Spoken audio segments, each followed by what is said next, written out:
European royalty just got infinitely more interesting, and what we're about to reveal might just be the most captivating royal story you'll hear all year, because whispers are circulating through the gilded halls of European palaces about a romance that could unite two of the continent's most distinguished royal houses. And before you click away thinking this is just another baseless rumor, let me tell you that the evidence and the connections between these two young royals are absolutely fascinating, and by the end of this investigation you'll understand why everyone from royal watchers to European aristocrats cannot stop talking about Princess Elisabeth of Belgium and Prince George of Liechtenstein. Now, before we dive deep into whether these two are actually a couple, I need you to hit that subscribe button right now, because we bring you the most exclusive royal news and insider information that you won't find anywhere else, and make sure to turn on notifications so you never miss an update about your favorite royal families. And if you enjoy this video, please share it with your friends who love royal drama, and leave a comment below telling us what you think about this potential royal romance, because your engagement helps us bring you even more incredible content like this. Let's start with the woman at the center of this story, because Princess Elisabeth of Belgium is not just any royal heir, she's actually the first in line to become Belgium's first queen regnant in the country's history, and that alone makes her one of the most important young royals in Europe right now. Born on October 25, 2001, Elisabeth Therese Marie Ellen is the eldest child of King Philippe and Queen Mathilde of Belgium, and from the moment she was born the entire nation knew they were looking at their future monarch. Unlike many other European countries that had to change their succession laws, Belgium was actually ahead of the curve, because absolute primogeniture was already established, meaning the firstborn child regardless of gender inherits the throne, and Elisabeth has been meticulously prepared for this role throughout her entire life. Her education alone tells you everything about how seriously the Belgian royal family takes her preparation for queenship, because after completing her secondary education at a private school in Brussels, Elisabeth made history by becoming the first Belgian royal to attend the Royal Military Academy at the age of 18, where she underwent rigorous military training alongside her fellow cadets with no special treatment. But that wasn't enough, because she then went on to study history and politics at Oxford University, specifically at Lincoln College, which is where things get incredibly interesting for our story today. Oxford has long been known as a meeting place for European royalty and aristocracy, where future kings, queens and nobles form friendships and sometimes romances away from the intense scrutiny of their home countries, and it's precisely during her time at Oxford that speculation about Elizabeth's romantic life really started to intensify. Now let's talk about the man who might have captured her heart, because Prince George of Liechtenstein is equally impressive in his own right and represents one of Europe's oldest and wealthiest royal families. Born in May 2000, Prince Georg Antonius Constantine Maria is the second son of Prince Alois, who is the regent of Liechtenstein, and Princess Sophie, both of whom come from incredibly distinguished lineages. The Liechtenstein family isn't just royalty, they're also one of the wealthiest royal families in the world, with an art collection worth billions and a history that stretches back centuries, making them one of the most prestigious families in European aristocracy. Prince George, like Elizabeth, received an exceptional education and also studied at Oxford University, which is where the paths of these two young royals most significantly intersected, and where the foundation for these romance rumors was firmly established. The timing of their time at Oxford overlaps in fascinating ways, because both were studying there during similar periods, which means they would have moved in the same social circles, attended the same events, and likely encountered each other at numerous gatherings reserved for European nobility studying in Britain. Oxford has always served as a unique social environment where royals can interact more freely than they could in their official capacities back home, and throughout history we've seen numerous royal romances bloom in the libraries, lecture halls and social clubs of this prestigious university. The fact that both Elizabeth and George were there simultaneously has royal watchers convinced that if there's any truth to these dating rumors, Oxford would have been exactly where their relationship began. But what actual evidence exists to support the theory that these two are romantically involved? And this is where things get both intriguing and frustratingly vague, because unlike celebrity couples who get photographed constantly, European royals, especially younger ones who aren't yet reigning monarchs, often manage to keep their private lives remarkably private. There haven't been any official confirmations from either the Belgian or Liechtenstein royal houses, and both families have maintained their characteristic discretion about the personal lives of their younger members. However, the lack of denial is equally notable, because royal families typically issue statements to quash completely baseless rumors, yet the silence from both palaces has been deafening, which some interpret as tacit acknowledgement that there might be something to the speculation. Social circles that overlap between Belgian and Liechtenstein aristocracy have reportedly been buzzing with whispers for months now, and those with connections to European nobility suggest that the two have been seen together at private events, though no photographic evidence has emerged publicly.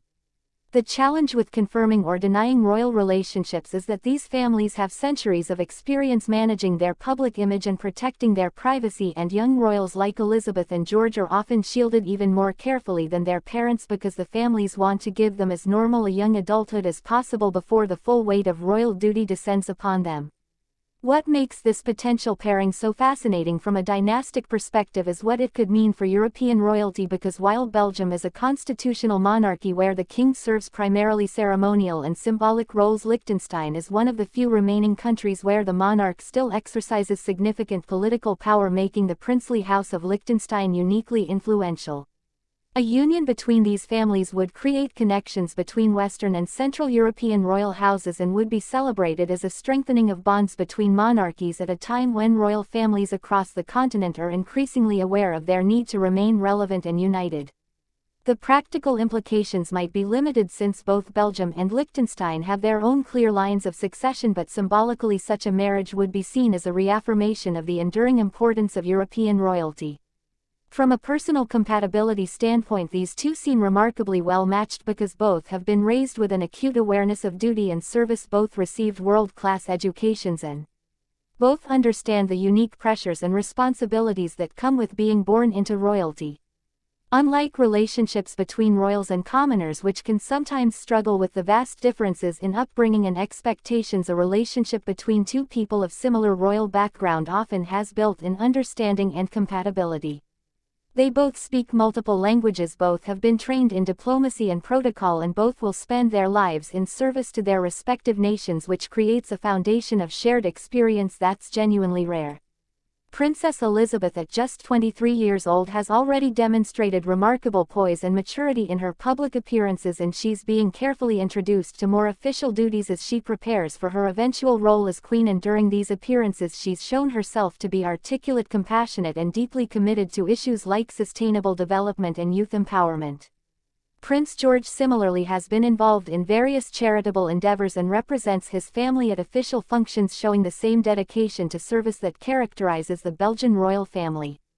Both are products of modern European royal education that emphasizes not just traditional protocol but also real-world knowledge, practical skills, and genuine connection with the people they'll eventually serve. The speculation intensified recently when both families attended several of the same high-profile European events, and while there's no confirmed evidence they interacted privately, the fact that they were in the same places at the same times fueled further rumors among royal watchers who analyze every photograph and appearance looking for clues. Royal watchers have become incredibly sophisticated at reading body language, analyzing seating arrangements, and interpreting the subtle signals that royal families send through their public appearances, and the absence of either Elizabeth or George being linked to anyone else romantically has only added fuel to the speculation that they might indeed be keeping a relationship private. It's worth noting that modern royal romances look very different from those of previous generations because today's young royals have considerably more freedom in choosing their partners, and both the Belgian and Liechtenstein families have shown themselves to be progressive in allowing their children to marry for love rather than purely for dynastic reasons. Queen Matilda herself was a commoner before marrying King Philippe, and several other European royal houses have welcomed non-royal spouses in recent decades, showing that the old rules about royals only marrying royals have significantly relaxed. However, when two royals of compatible age, status, and background do find each other, it's still seen as particularly fortuitous, and such matches are often celebrated even more enthusiastically than royal commoner marriages. Whether or not Princess Elisabeth and Prince George are actually dating, the fascination with the possibility reveals our enduring interest in royal romance and the fairy tale narratives we continue to project onto these families despite living in the 21st century, because there's something timelessly appealing about the idea of a future queen finding love with a prince, and the potential for these two young people who've been raised in similar worlds of privilege and responsibility to build a life together captures our imagination in ways that celebrity relationships simply don't. The monarchy represents continuity, tradition, and a connection to history, and when we see young royals potentially forming romantic connections, we're witnessing the creation of the next chapter in centuries-old dynasties. So make sure to subscribe to our channel right now and turn on those notifications because we'll be following this story closely and bringing you any updates the moment they emerge, and share this video with everyone you know who loves royal news, because this is exactly the kind of story that brings people together in speculation and excitement. Leave a comment below with your thoughts because we want to know whether you think these two are actually a couple or if this is just wishful thinking from royal watchers who love a good romance, and what would you think of this pairing if it turns out to be true, because your perspective matters and helps create the amazing community we have here. The truth is that until either the Belgian or Liechtenstein royal families make an official announcement, or until undeniable photographic evidence emerges, we're all left to wonder and speculate about what's really happening behind the carefully maintained privacy of these two royal houses, and perhaps that mystery is part of what makes this potential romance so captivating, because in an age where everything seems to be documented on social media, the ability of young royals to maintain privacy around their personal lives feels almost revolutionary. Whether they're dating casually, seriously, or not at all, the speculation itself tells us something important about our continued fascination with royalty and our desire to see these young people who carry such enormous responsibilities also find personal happiness and connection. Now here's the question that I want you to really think about and share your honest opinion on in the comments below, because if Princess Elisabeth of Belgium and Prince George of Liechtenstein really are in a relationship and it leads to marriage, would this represent a genuine fairy tale love story for the modern age, or would it simply be another strategic alliance between powerful families dressed up in romantic language?